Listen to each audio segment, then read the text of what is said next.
Syederalun puluhan santri pondok pesantren Darul Mustafa As-Singkil di Desa Bukti Harapan, Kecamatan Gunung Meriah, dirawat di Rumah Sakit Umum Daerah atau RSUD Aceh Singkil. Setelah mengeluhkan sakit perut, pusing, mual, dan muntah, diduga usai menyantap menu makanan bergizi gratis atau MBG.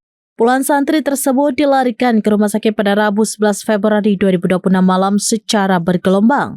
Setelah mendapatkan penanganan darurat, para santri masih menjalani perawatan untuk pemulihan di RSUD Aceh Singkil di kawasan Gunung Laga. Pimpinan Pondok Pesantren Darul Mustafa As-Singkil, Hajah Asmawati, saat ditemui pada Kamis 12 Februari 2026, menyampaikan kronologis kejadian yang menimpa santrinya. Menurutnya, santri mulai mengeluhkan sakit usai pengajian sore selepas sholat asar. Awalnya dikira sakit biasa, namun sampai di pondok, santriwati yang muntah mencapai puluhan. Mencegah hal tak diinginkan, Hajah Asmawati segera menghubungi pihak perusahaan perkebunan kelapa sawit PT Nafasindo yang lokasinya dekat pesantren untuk meminta bantuan mobil ambulans.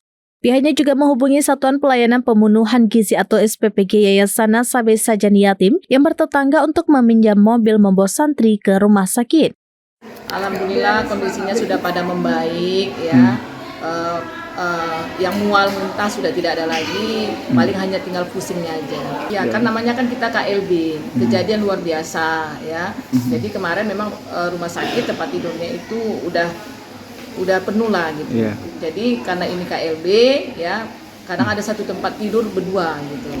Awalnya dia jumlah yang datang itu sekitar 28 orang ya, laki-laki dan perempuan dengan keluhan mual, muntah, sakit perut dan pusing. Mulainya dari habis maghrib. Kondisi terakhir saat ini, alhamdulillah, udah diperiksa sama dokter spesialis anak, ya keadaan pasien baik. Download Tribun X sekarang, menghadirkan lokal menjadi Indonesia.